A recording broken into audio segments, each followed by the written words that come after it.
kembali lagi dan gue senang banget kita semua dapat hadir lagi di Scream Community Youth Online Service. Teman-teman, mari kita menyiapkan hati kita untuk memuji dan menyembah Tuhan dan mendengarkan firman. Enjoy your service. Shalom Screamers, welcome to GBI WTC Bodrum Youth Service Scream Community. Kembali lagi bersama gue Osvaldo dan gue bakal membawakan info-info penting mengenai kegiatan Scream di minggu yang akan mendatang. So, stay tune. Oke, info yang pertama datang dari online service. Nah, dari Scream sendiri udah ada ibadah online sendiri loh teman-teman. Nah, ibadah online sendiri akan ditayangkan setiap hari Sabtu jam 6:30 malam waktu Indonesia Barat. Oke, info yang kedua datang dari Menara Doa Scream. Nah, Scream sendiri akan mengadakan menara doa untuk bagi screamer semuanya untuk bisa bersama-sama berdoa untuk bangsa dan negara dan juga bagi generasi juga. Dan juga nggak cuma berdoa saja, tapi kita akan memuji, menyembah Tuhan bersama-sama dengan para screamers lainnya. Nah, untuk bisa join di Menara Doa Scream ini, kalian bisa join aja via Zoom di ID dan password yang sudah tertera di layar kalian. Oke, kita lanjut ke info yang berikutnya.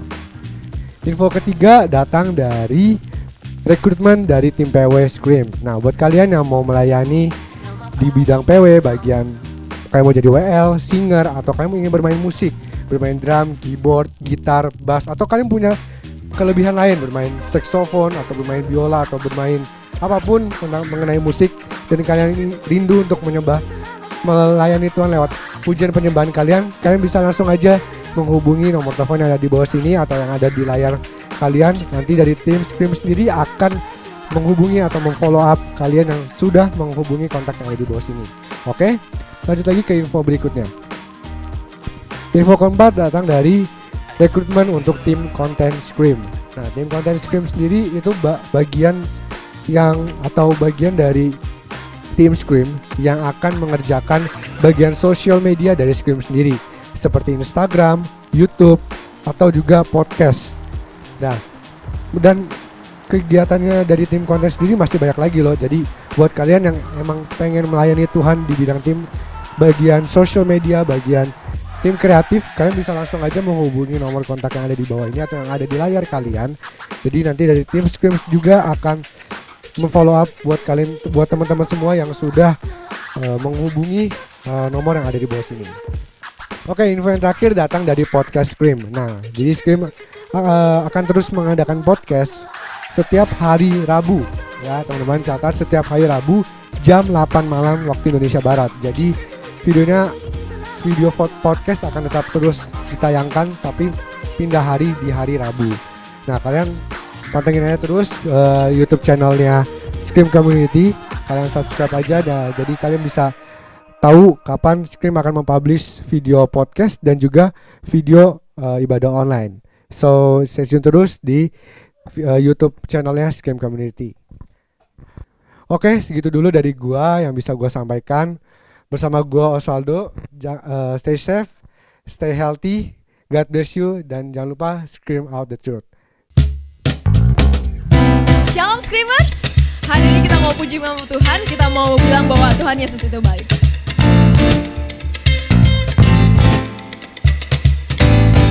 Semuanya bilang masuk gerbangnya bersyukur.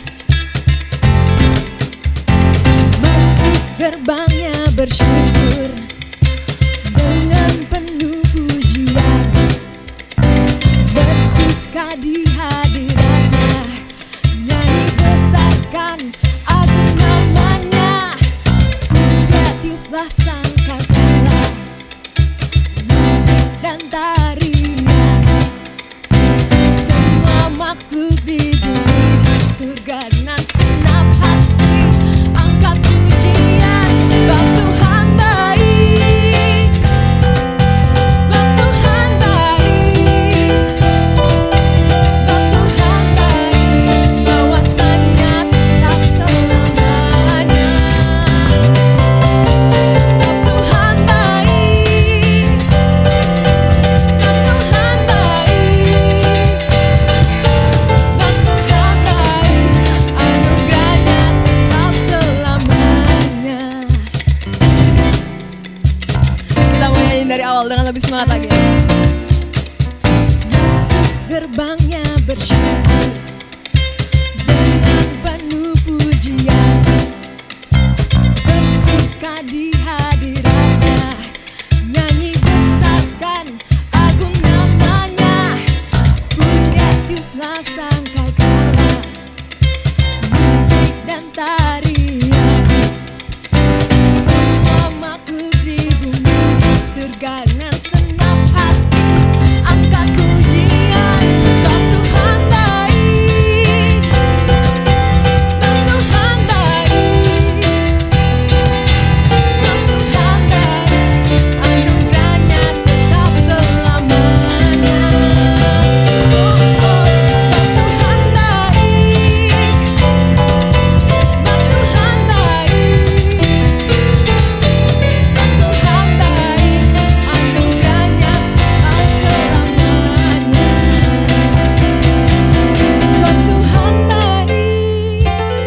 Pujian lagi buat Tuhan. Kita mau sembah lagi Tuhan. Kita percaya bahwa semua jalan yang sudah Dia berikan itu yang terbaik buat kita. Dan kita tahu bahwa apapun yang ada di depan kita itu gak bakal melebihi dari kekuatan kita, karena Tuhan tahu, Tuhan kasih itu sesuai dengan porsi kita, supaya kita bisa naik, supaya kita bisa level up. Dan kita percaya bahwa kalau kita gak ketemu jalan, kalau kita rasa kita udah buntu, Tuhan itu adalah pembuka jalan buat kita. Kita serahin semuanya sama Tuhan. Kita bukan pakai kekuatan kita, tapi kekuatannya Tuhan. He's the way maker.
Screamers, tiba saatnya kita memberikan persembahan kita.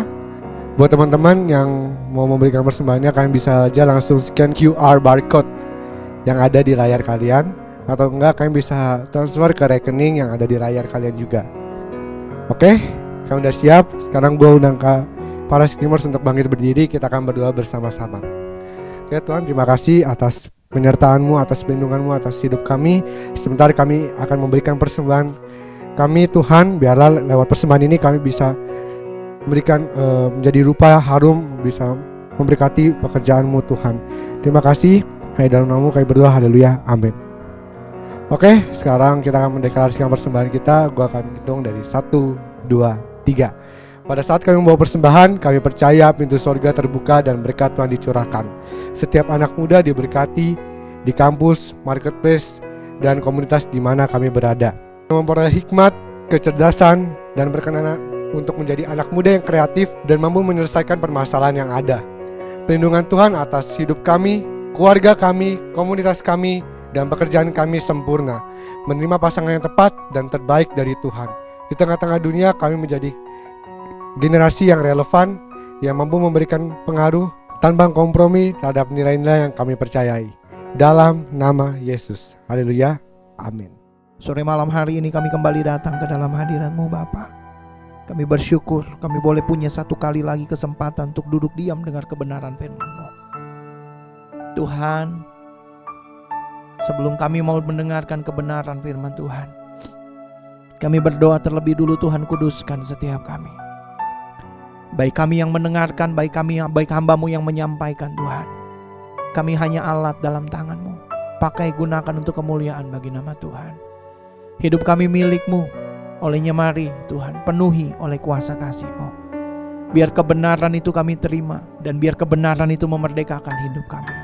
Memerdekakan cara kami berpikir, memerdekakan kami dari intimidasi, memerdekakan kami untuk memberikan kepada kami pandangan yang lebih luas, supaya kami memperoleh jalan keluar yang benar yang datang daripada Tuhan. Supaya di usia kami yang masih muda ini Bapa, kami gak salah langkah, kami gak salah ambil keputusan, tetapi kami berdiri teguh seturut dengan kebenaran firman-Mu. Sore hari ini setiap kami mari Tuhan kuasai hati, tubuh, jiwa, roh, pikiran kami Tuhan. Mari Tuhan kuasai, ambil alih, terkendalikan sepenuhnya di bawah kuasa Roh yang Kudus. Kami menolak setiap pikiran yang menerawang, setiap pikiran yang mengawang-awang Tuhan. Setiap hal-hal jahat yang coba iblis taburkan, yang coba iblis tanam, yang menolak kebenaran akan kebenaran firman-Mu Tuhan, yang berusaha menjauhkan kami daripada Engkau. Kami menolak, mematahkan kuasanya di dalam nama Yesus Kristus Tuhan. Kami serahkan hidup kami ke dalam tangan-Mu. Ambil alih, kuasai kami. Demi nama Bapa, Anak dan Roh Kudus, berfirmanlah ya Tuhan, sebab kami siap mendengarkannya. Demi nama Yesus Kristus kami berdoa, haleluya, amin. Amin. Shalom Screamers, how are you guys? Gimana minggu ini? Kakak berdoa semoga Tuhan yang selalu pimpin dan tuntun langkah kalian. Tuhan berkati kalian, amin. Amin. Hari ini kita masih ada di sequel mengenai tema mengenai Heal Our Land. Kalau kemarin kita udah bicara kenapa Heal Our Land, ya. Land itu berbicara apa aja sih? Kita udah bicara di minggu yang lalu. Kemarin kita juga udah bicara lalu apa yang harus kita lakukan. Kita harus melakukan rekonsiliasi, hati Bapa kembali kepada anak, hati anak kembali kepada Bapa. Apa yang kita butuhkan untuk rekonsiliasi? Yang kita butuhkan, kita harus melepaskan pengampunan. Itu yang kita sudah belajar minggu yang lalu. Lalu mungkin teman-teman waktu itu dengar dan teman-teman timbul satu pertanyaan dalam hati. Kak, tapi bagaimana mungkin? Adil enggak kalau bukan aku yang buat salah? Kenapa harus aku yang minta maaf? Dia yang salah. Dia yang enggak benar. Dia yang bikin aku jadi begini sekarang.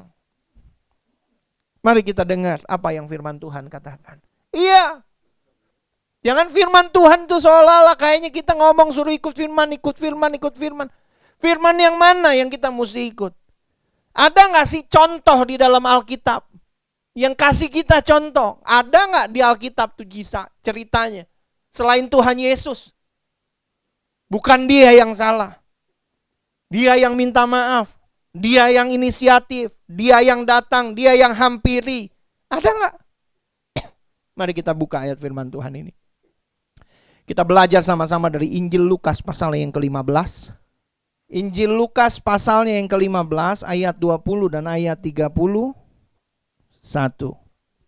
Hari ini kita belajar, ayat ini panjang sekali, kurang lebih ada sekitar, bukan kurang lebih, sorry. Memang dia ada 32 ayat, dan kita tidak mungkin akan baca semuanya, nanti teman-teman bisa di rumah bisa baca mengenai kisah ini. Gitu ya. Lalu kalau kita baca Injil Lukas ini unik. Dia mempunyai 3 perumpamaan tentang yang hilang. 1 benda, 2 binatang, 3 anak manusia yang hilang. Oke? Yang kita baca ini adalah kisah tentang anak yang hilang. Ayat 20 dia bilang begini, maka bangkitlah ia dan pergi kepada bapaknya. Ketika ia masih jauh, ayahnya telah melihatnya. Lalu tergeraklah ia oleh belas kasihan. Ayahnya itu berlari mendapatkan dia, lalu merangkul dan mencium dia. Ya. Apa yang terjadi di sini? Ayat 31 kita baca ya. Kata ayahnya kepadanya, anakku, engkau selalu bersama-sama dengan aku. Dan segala kepunyaanku adalah kepunyaanmu. Nah ini bapaknya ngomong sama anaknya yang kedua. Jadi di dalam cerita ini seorang bapak punya 2 anak laki-laki. Anak yang pertama, dia minta kepada bapaknya bagian hartanya untuk dibagikan. Dia minta haknya. Kemudian dia pergi memfoya-foyakan, menghabiskan, meroyalkan apa yang dia terima dari hartanya itu di suatu negeri yang jauh. Tetapi ada anak yang kedua, ya, sama-sama anak kandung bapaknya, tetapi dia dengan setia bekerja sama bapaknya. Dia selalu bersama-sama dengan bapaknya. Dia membantu dalam segala pekerjaan yang bapaknya kerjakan di dalam segala urusan rumah tangga itu. Tetapi ada satu perbedaan yang mencolok. Anak ini, yang baik ini, kemudian jadi komplain, protes sama bapaknya. Kenapa? Karena anak yang jahat itu dulu begitu jahat, sekarang dia pulang udah jadi gembel, bapaknya tetap bikin pesta buat dia. Sementara buat aku yang baik, kata anak ini, bapak gak pernah bikin pesta buat aku. Nah ini masalah timbul di sini. Apa yang kakak mau bicara adalah mungkin kakak bisa kasih ini sebagai contoh buat kamu. Kalau kita baca di dalam cerita ini, anak ini begitu durhaka. Ya anak yang tadi, yang satu yang minta hartanya itu. Setelah dia minta hartanya, dia pergi meroyalkan di satu negeri yang jauh. Lalu kemudian karena suatu hal tiba-tiba terjadi kelaparan melanda negeri itu. Ya. Dan dulu ya, di masa itu kalau sampai terjadi ada pedang atas sebuah negeri, artinya peperangan, ada wabah, penyakit sampar, kelaparan dan apa. Orang suka gampang mengidentikan begini, Tuhan sedang menghukum negeri ini karena dosa dan pelanggaran yang mereka buat, gitu kira-kira begitu. Gitu. Nah, tiba-tiba negeri itu mengalami kelaparan, singkat cerita habis semua hartanya, jadi gembel, bel. Kemudian dia pulang, kemudian dia berangkat dari tempat itu tanpa tujuan, gak tahu mau kemana. Sampailah dia di peternakan babi. Karena lapar dia mau mengisi perutnya dengan ampas babi. Alkitab tulis dia minta kerja jaga babi. Yang punya babi kasih kerja dia untuk jagain babi. Tapi waktu dia mau makan makanan babi, yang punya babi gak kasih dia. Bayangin. Begitu susahnya keadaan itu. Begitu desperate-nya dia mau makan. Waktu dia gak dikasih izin makan ampas babi itu, kemudian teringatlah dia akan bapaknya yang kaya. Bapaknya yang murah hati. Bapaknya yang baik ini. Kemudian apa yang dia lakukan? Inisiatif muncul dari kesadaran. Dia sadar dia udah salah. Aku telah berdosa terhadap Bapa dan terhadap sorga. Tetapi biarlah aku pulang bukan lagi sebagai anak, melainkan menjadi salah satu dari pelayannya. Niat muncul. Kemudian niat itu dieksekusi dan dia berjalan pulang. Puji Tuhan masih sehat, tahu jalan pulang. Masih kuat jalan sampai rumah. Lalu apa yang terjadi? Perhatikan baik-baik kebenaran ini. Waktu dia masih jauh, bapaknya udah lihat dia. Kemudian Alkitab tulis apa? Bapaknya bangkit berdiri, lari. Menghampiri anak itu. Dirangkulnya, dipeluknya, diciumnya. Kemudian di ayat-ayat berikutnya ditulis di situ apa? Dia memanggil bujangnya lalu memberikan 1, kenakan jubah. Ya. 2, kenakan cincin pada jari. 3, kenakan sepatu pada kakinya. Jubah itu lambang perlindungan. Cincin itu lambang identitas. Kenapa? Karena itu cincin, biasanya cincin materai. Ya. Ketiga, sepatu yang dia pakai melambangkan dia diangkat derajatnya jadi posisi yang terhormat. Bayangin, pertanyaan kakak buat kalian. Antara anak yang durhaka ini dengan bapaknya, siapa yang salah? Anaknya salah. Betul? Anaknya kurang ajar. Tetapi pertanyaan berikutnya, siapa yang menghampiri? Bapaknya. Bapaknya lari menghampiri. Ya. Anaknya bilang, gue jadi pembantu aja. Enggak, lu anak gue. Selama-lamanya anak gue. Bapaknya nabi? Bukan. Bapaknya rasul? Bukan. Bahkan di sini tidak ditulis bapaknya itu apakah benar kenal Tuhan apa enggak. Hidupnya saleh apa enggak tahu.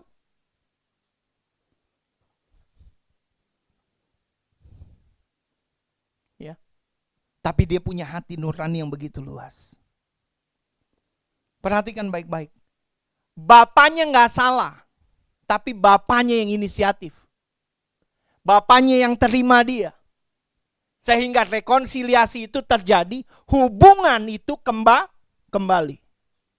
Kamu bisa bayangin kalau bapaknya marah, lu kurang ajar sama gua dulu.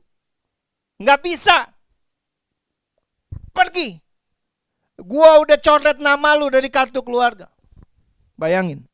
Bisa kembali hubungan bapak dan anaknya itu? Nggak bisa. To heal our land. It literally means to heal ourselves. Perhatikan baik. Ya. Jadi bapaknya yang mulai. Ya, anaknya sadar. Ya, anaknya mengambil tindakan. Betul, tetapi bapaknya nggak pernah rasa anaknya yang salah. Bapaknya nggak pernah tuntut anak ini, nggak pernah. Sejak kepergiannya, sejak dia minta uangnya, mungkin waktu itu ada sempat marah sedikit, kakak juga nggak tahu dan kakak nggak mau berandai-andai itu. Tapi Alkitab tuliskan dengan jelas, dikenakan jubah, kenakan cincin, dikenakan sepatu. Artinya apa? Dikembalikan kepada posisinya, hubungannya kembali. Ya, yang jadi persoalan di sini bukan siapa benar atau siapa salah. Yang jadi persoalan di sini yang kakak mau garis bawahi adalah teman-teman screamers dengar, perhatikan baik kebenaran ini. Firman Tuhan bilang, Amsal, di dalam kitab Amsal, kakak lupa ayatnya persisnya di mana. Dia bilang begini, jalan orang fasik ya itu seperti memasuki kegelapan. Ia jatuh tanpa tertahu apa yang membuatnya tersandung. Lihat. Jalan orang fasik itu seperti kegelapan. Dia jatuh tanpa mengetahui apa yang membuat dia tersandung. Jadi apa maksudnya kak? Maksudnya begini, ini bukan soal siapa benar atau siapa salah. Tetapi ini persoalan, ini permasalahan tentang bagaimana kamu mau menentukan hidupmu di masa yang akan datang. Bagaimana kamu mau menentukan jalan hidupmu untuk masa depan. Kenapa begitu? Karena ketika kamu mengambil satu keputusan dan keputusan itu salah, maka seperti kamu memasuki jalan kegelapan. Di dalam jalan kegelapan itu kamu bisa tersandung, jatuh lagi, jatuh lagi, jatuh lagi tanpa kamu tahu sebabnya apa yang bikin kamu jatuh. Kenapa? Karena gelap, kamu tidak bisa lihat. Bukan berarti orang jalan dalam terang nggak bisa jatuh, nggak ada cerita itu. Bedanya lalu di mana? Kalau orang jalan di dalam terang, dia kesandung, dia balik, dia lihat, dia bisa lihat apa yang membuat dia tersandung, itu bedanya. Sehingga apa? Kamu bisa koreksi diri. Kamu bisa benahin apa yang salah. Kamu bisa ganti apa yang mengganggu. Kamu bisa buang apa yang membuat kamu jatuh. Kenapa? Kelihatan. Ini bukan soal benar atau soal salah. Karena ketika kamu berpikir, mentang-mentang kamu benar lalu dia salah, terus kamu apa? Nggak bisa. Sampai mati gue nggak mau maafin. Gitu. Itu sama seperti kamu memilih jalan kegelapan. Makanya jangan heran. Kalau kamu hidup kayaknya begini. Nih dengar ya. Di dalam hidupmu kamu rasa kok hidup gini banget ya. Kok sulit banget ya. Kok jatuh melulu ya. Kok gagal melulu ya. Come on. Mari. Saya mau kamu tahu ini. Mari lihat dirimu. Refleksi ke belakang. Apa yang salah yang kamu putuskan dulu. Kembali. Bukan soal benar atau salah, tetapi ini mengenai hidupmu di masa yang akan datang. Itu yang pertama. Yang kedua, masalah timbul ketika anak yang kedua ini, anak yang baik ini, merasa bapaknya tidak memperlakukan dia dengan adil. Bapaknya jawab, bapaknya bilang begini, "Hei anakku, kamu ini selalu bersama-sama dengan aku. Apa yang aku punya itu kamu punya. Perbuatlah menurut apa yang kau pandang baik." Kira-kira begitu. Lu mau ngapain sih? Mau potong lembu? Potong. Mau pakai jubah? Pakai. Tapi kan beda Kak, dipakein sama pakai sendiri. Iya. Masalahnya bukan di situ. Masalahnya ada di mana? Di salah paham. Kenapa itu dipakein jubah? Itu lambang diberikan lagi perlindungan.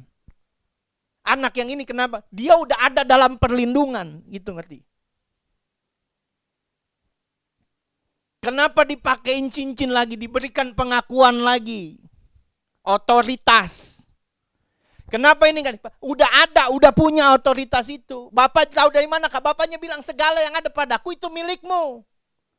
Kamu boleh gak buat segala sesuatu sekehendak hatimu pada apa yang kamu punya sendiri? Boleh gak? Boleh. Ini yang jadi masalah seringkali. Kenapa? Gara-gara kita suka salah pahamin Tuhan, ya. Jadi kita suka tuduh Tuhan buat yang enggak sama kita.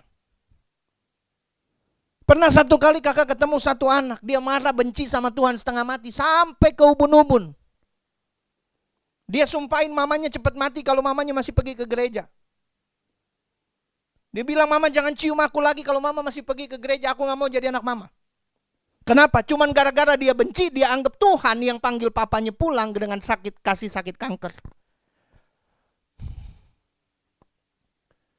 Kenapa kakak bilang ini salah pahamin Tuhan? Pertanyaan kakak sederhana. Emang menurut kamu siapa yang bikin penyakit kanker itu? Tuhan. Hah? Ini teman-teman screamers ya, dengar kalau ada yang kamu kuliah kedokteran, ralat kakak kalau kakak salah. Kanker itu mulainya dari salah satu sel di bagian dalam tubuh kita ini yang out of the track. Atau dia memberontak lah gitu kira-kira bahasanya. Jadi dia membangun sistem pertahanan sendiri dan justru melawan tubuh kita. maka jadi tumor. Ya. Kenapa bisa begitu? Karena tubuhnya, orang bilang gini, terlalu asam sehingga kadar asam yang tidak dijaga, tidak ditakar, tidak diatur itu membuat sel-sel kanker itu kemudian tumbuh subur. Pertanyaan besarnya, tubuh bisa jadi asam itu mulutnya siapa? Kelakuannya siapa? Perbuatannya siapa? Apakah tiba-tiba Tuhan gak ada angin, gak ada hujan bikin tubuhmu jadi asam sehingga sel kanker bertumbuhan dan segala macam semua jadi merebak? Betul? Betul enggak ini? Kita suka salah pahamin Tuhan. Jadi kita tuduh Tuhan berbuat yang danda sama kita. Kenapa bisa diabetes? Mulutmu doyan gula.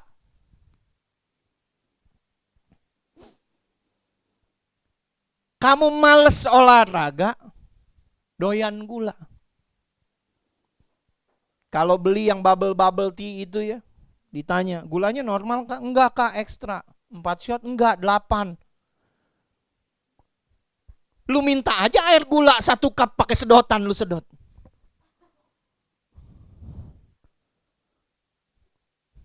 Kok gitu deh? Biar cepet bang. Cepet pulang ke rumah bapak. Jangan bilang Tuhan jahat. Coba cek hidup kita. Hidup mati mau dikuasai lidah. Siapa suka menggemakannya menuai hasilnya, kata kitab Amsal. Makanya ada orang bilang begini, mulutmu harimaumu. Ngomong orang sembarangan bisa celaka. Makan sembarangan bisa celaka. Hati-hati. Ya. Bilang Tuhan jahat. Ya. Kenapa? Tuhan jahat karena nggak ada orang yang peduli sama saya. Coba ngaca deh. Kamu tuh kalau orang ngomong dengerin nggak? Kadang saya tuh gini loh. Saya tuh kadang suka sebel. Kakak tuh punya menti, ada beberapa orang. Jadi ada beberapa di antaranya yang kalau ada masalah datang nanya. Nanti dikasih tahu nih. Kita sediain waktu buat dia, ketemu dia, ngobrol, ngomongnya panjang, kali lebar, kali tinggi, naik, turun, belok kiri, kanan, segala semua. Dinasehatin. Iya kak, baik kak. Udahannya dikerjain? Enggak. Tahu nggak yang begitu-begitu tuh ngemalesin mentor?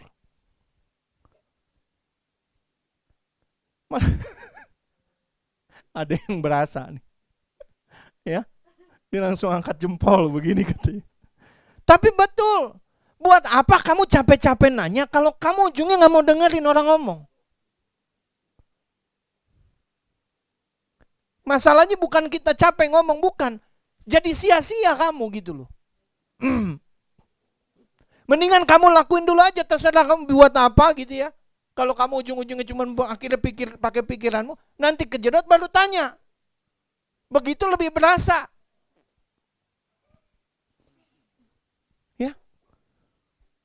Hati-hati. Yang kayak begini-begini nih jadi gampang salahin Tuhan. Gampang bilang Tuhan jahat. Nanti ketemu orang alirannya belok dikit diajak jadi ateis. Padahal orang ateis kalau ada masalah ngomongnya juga oh my God. Padahal gak punya Tuhan. Ya. Nanti kalau giliran udah ya udah didiemin gitu ya. Nanti terus baper, rasa dibuang.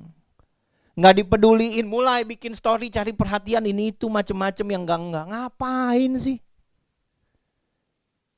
Ngapain?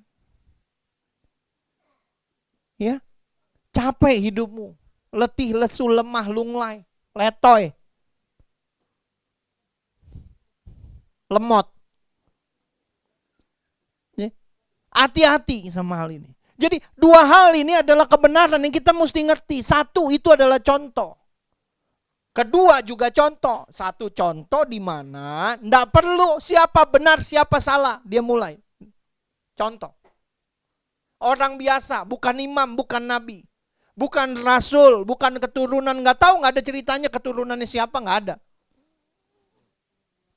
Yang satu lagi contoh, kita suka salah paham sama Tuhan. Padahal Tuhan udah bilang segala yang aku punya adalah kamu punya. Kapan Tuhan bilang begitu, Kak? Tuhan ngomong begitu ketika dia ngomong segala kuasa di langit dan di bumi telah ditaklukkan, diletakkan di bawah kaki Kristus. Jadi kalau kamu ini bagian tubuh Kristus, dengar baik-baik, segala kuasa itu ada di bawah kuasamu. Bilang amin. Kita yang suka curigain Tuhan, padahal kita yang know nothing gitu loh. Ya. Jadi hal ini kakak mau bilang sekali lagi. Bukan soal benar atau salah. Tapi ini soal bagaimana kamu menentukan apa yang akan terjadi dalam hidupmu di masa yang akan datang. Amin buat firman Tuhan. Mari kita tunduk kepala. Kita datang pada Tuhan.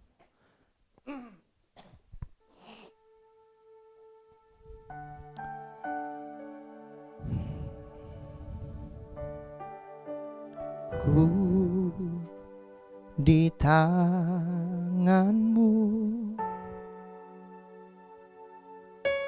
ku di hatimu, di pikiranmu, di rencanamu.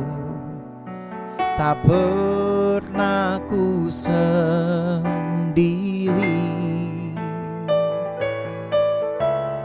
Ku di tanganmu, ku di hatimu, di pikiranmu, di rencanamu. Tak pernah ditinggalkan. Mari teman-teman dengar sore malam hari ini kakak mau sampaikan. Firman Tuhan bilang ini bukan soal benar atau siapa yang salah. Ini bukan soal siapa yang bukan soal gara-gara siapa, bukan. Tapi kita sedang bicara mengenai apa yang akan terjadi dalam hidupmu di masa yang akan datang. Mari jangan buru-buru salah pahami Tuhan. Mari mengerti dengan baik. Baru kita bicara. Mari jangan cepat-cepat ambil keputusan untuk putuskan ambil langkah yang salah. Betul, impact-nya gak langsung datang sama kamu hari ini juga, betul, kakak setuju itu. Tetapi itu apakah datang sama kamu di masa yang kemudian. Ketika kamu berumah tangga, ketika kamu berkeluarga, ketika kamu punya anak, ketika kamu masuk dunia kerja, ketika kamu berhadapan dengan kompetisi yang di dunia nyata, ketika kamu keluar untuk jadi saksi, untuk jadi terang, kamu akan berhadapan dengan banyak keadaan. Keputusanmu hari ini menentukan kamu berjalan di jalan yang gelap atau kamu berjalan di jalan yang terang. Bukan soal gelap atau terang. Di gelap orang bisa jatuh, jalan di tempat terang pun orang bisa tersandung. Tetapi yang membedakan adalah kalau kamu berjalan di dalam terang Kristus, kamu bisa melihat apa yang membuat kamu jatuh tersandung. Sehingga kamu boleh kembali berdiri, menyingkirkan hal itu, dan kamu berjalan dengan baik. Tetapi ketika kamu mengambil keputusan yang salah, dia jahat, dia yang duluan, gua benci sama dia, gua gak mau maafin dia, sampai mati gua gak mau maafin, maka sebenarnya kamu sedang memilih untuk berjalan di dalam kegelapan.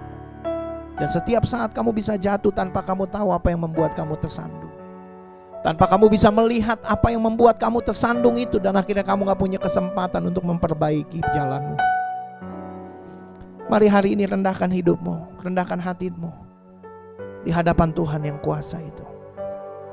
Mari buka hatimu, buka pikiranmu itu. Mari beri hidupmu buat Tuhan. Kalau hari ini ada di antara kamu salah pahamin Tuhan. Kalau ada hari ini di antara kamu sudah, Kak, gue udah terlanjur jalan di tempat yang gelap. Stop, berhenti di situ. Nggak apa-apa. Biar Bapa datang menghampiri kamu saat malam hari ini. Sebab pada mulanya adalah firman. Firman itu bersama-sama dengan Allah dan firman itu adalah Allah sendiri. Maka ketika firman ini disampaikan, maka sesungguhnya Allah sedang menghampiri hidupmu. Mari buka hatimu. Mari buka hidupmu. Mari sambil taruh tanganmu di dadamu. Mari sama-sama katakan pujian ini.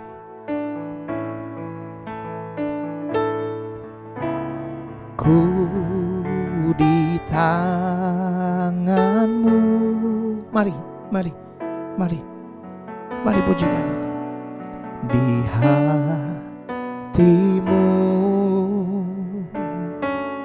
di pikiranmu, di rencanamu, tak pernah ku sendiri. Ku di tanganmu. Mari dengan rendah hati, mari datang sama Tuhan. Ku di hatimu, di pikiranmu, di rencanamu, tak pernah ditinggalkan.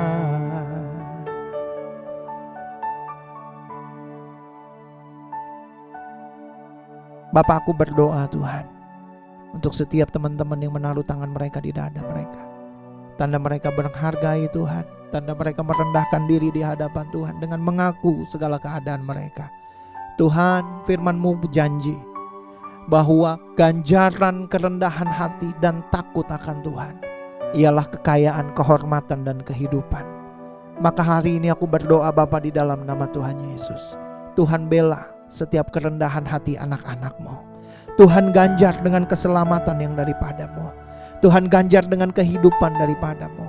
Aku berdoa Tuhan, setiap hubungan yang rusak hari ini dipulihkan. Setiap miskomunikasi sama Tuhan, salah memahami Tuhan, hari ini pulihkan di dalam nama Yesus. Setiap pola pikir yang salah yang iblis coba tanam, hari ini dicabut di dalam nama Tuhan Yesus Kristus Tuhan.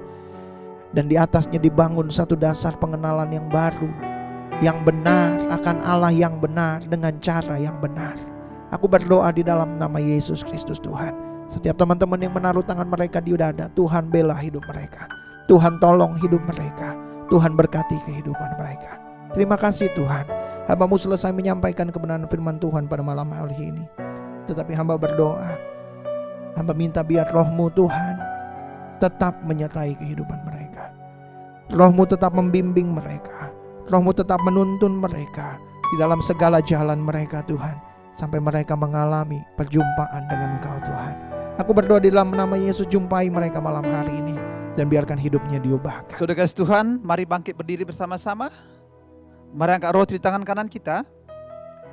Demikian firman Tuhan, sebab apa yang telah kuteruskan kepadamu telah aku terima dari Tuhan, yaitu bahwa Tuhan Yesus pada malam waktu Ia diserahkan mengambil roti. Dan sesudah itu Ia mengucap syukur atasnya, Ia memecah-mecahkannya dan berkata, inilah tubuhku yang diserahkan bagi kamu, perbuatlah ini menjadi peringatan akan aku. Kekasih-kekasih Kristus, bukankah roti yang kita angkat tinggi tangan kanan kita yang kita pecah-pecahkan ini adalah persekutuan kita dengan tubuh Kristus? Ya, mari kita makan bersama-sama dalam nama Yesus.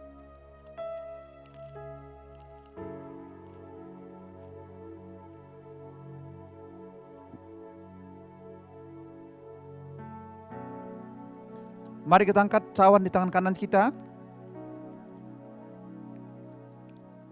Demikian juga Ia mengambil cawan sesudah makan lalu berkata, cawan ini adalah perjanjian baru yang dimeteraikan oleh darahku. Perbuatlah ini setiap kali kamu meminumnya menjadi peringatan akan aku. Kekasih-kekasih Kristus, bukankah cawan yang berisi anggur ini yang atasnya kita mengucap syukur persekutuan kita dengan darah Yesus? Mari kita minum bersama-sama dalam nama Yesus.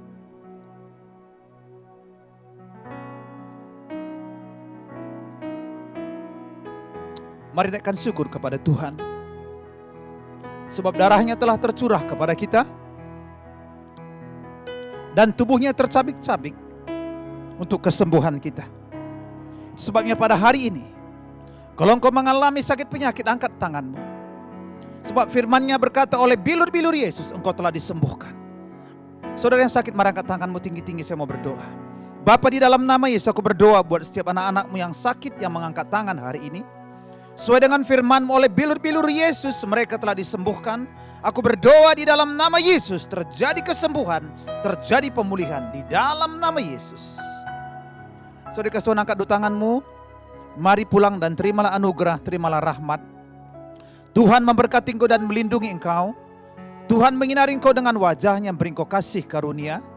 Tuhan menghadapkan wajah-Nya kepadamu dan beri engkau damai sejahtera. Biar segala berkat yang terbaik dari Bapa di sorga, berkat yang terbaik dari Tuhan Yesus Kristus, berkat yang terbaik dari Allah Roh Kudus menyertai kita mulai hari ini, bahkan sampai selama-lamanya. Kita yang percaya katakan sama-sama, amin. Tuhan Yesus memberkati kita semua. Thank you Screamers for joining our Youth Online Service. Have a great Saturday. Jesus bless you and don't forget to scream out the truth. Bye. See you next week.